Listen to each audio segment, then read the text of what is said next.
At Barton Farm, and here we have the Hulk. So this is the Hulk from Age of Ultron. Look at him, he's so cute. So what we want to do is kind of show some of the new things he can do. So as you're kind of exploring the farm, he has the ability to kind of leap through the air. Wow. So what we can do is we can explore this area, and this is one of the free roaming sections that we have within the game. We have some other ones as well. We're going to go to New York City. We're kind of really want to have these areas where you're going to explore. There's races, there's kind of adventure. You'll encounter characters, all these kind of cool features.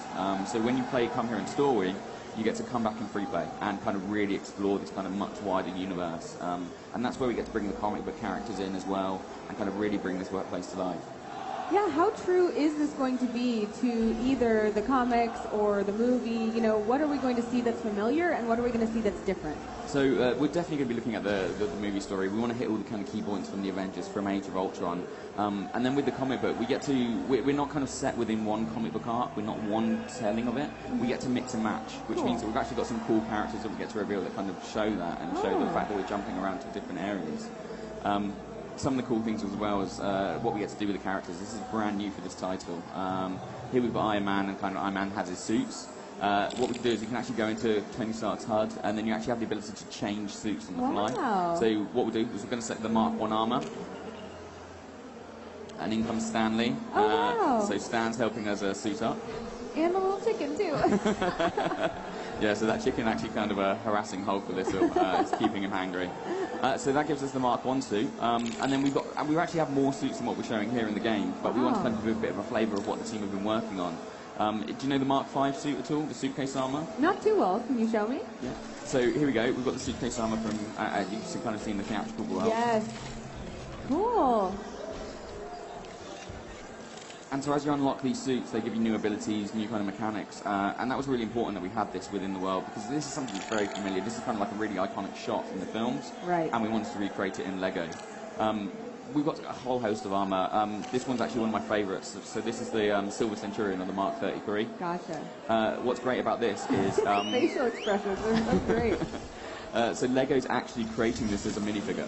So there'll be a kind of a pre-order exclusive at certain retailers, and I want this character on my desk. Yeah. I just think the armour looks absolutely amazing. It does. It looks great as a Lego character.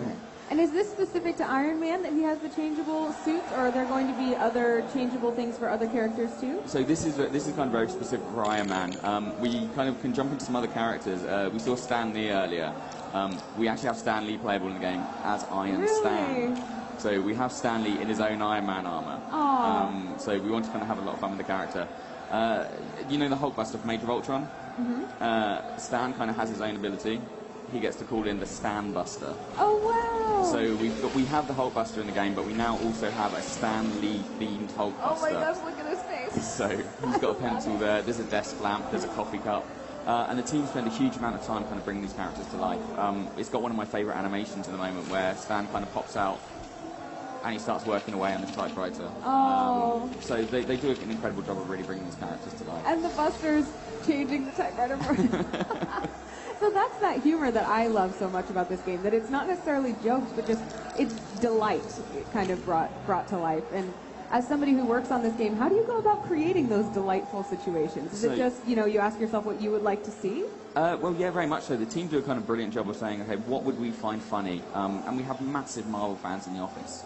So they're looking at it and going and say, well, okay, what would we find funny from an animation perspective? What would we find funny from lines of dialogue? What would we find funny from gameplay? And they just do an incredible job of kind of wrapping this kind of really believable Marvel universe, but done with Lego humour. So they're the characters you know and love, but in an environment that's different from the normal. Right. So what are we looking at right now? So this is Speed. So he's one of the comic book characters we mentioned. He's a brand new kind of reveal for Gamescom. And this is kind of one of the comic book, I love his kind of animations that he has. I know, it's just so great. We have some other characters as well.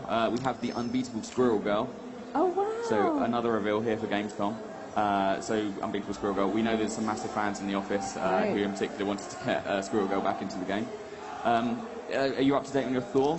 So we have actually Thor, but it's Jane Foster. Oh, wow. So that's exciting. This is what I was meaning about the kind of the ability to mix and match both new and old content. So stuff that's brand new kind of with kind of current Marvel themes, as well as classic characters in there. We've got other characters as well. So we've got Kamala Khan. so Miss Marvel, so she's going to be in the game, and it's kind of really exciting that we kind of mix and match all of these people in this universe and kind of have a lot of fun with the characters. And so as I'm playing through the game, I can switch between any of these characters as long as I've unlocked them? Yeah, so very much so. That's what kind of free play is about. So when you're in story mode, we kind of set the real characters in the kind of real locations. Gotcha. But then when you come back in free play, we want you to be able to toggle, you want to switch, you want to be able to try these characters out, see what new moves, see what abilities they have. And sometimes, are there going to be objectives that I can only get as I go back in free play mode and use different characters and their abilities? Oh yeah, very much so. So characters will have unique abilities, and as you're exploring the world, you'll see things where you'll go, you know what, I need a certain character, I need a certain ability. So when you do unlock that character, you'll come back and go, oh excellent, we can now use this ability and use this character to progress and see more and unlock more content. Awesome. Well, what are some of the unique abilities that you think are the coolest? So one of the great things, we've actually got this ability to team up characters together and do special moves. So as you're fighting, you can build up a charge meter, and then what you can do is you can actually trigger these special moves.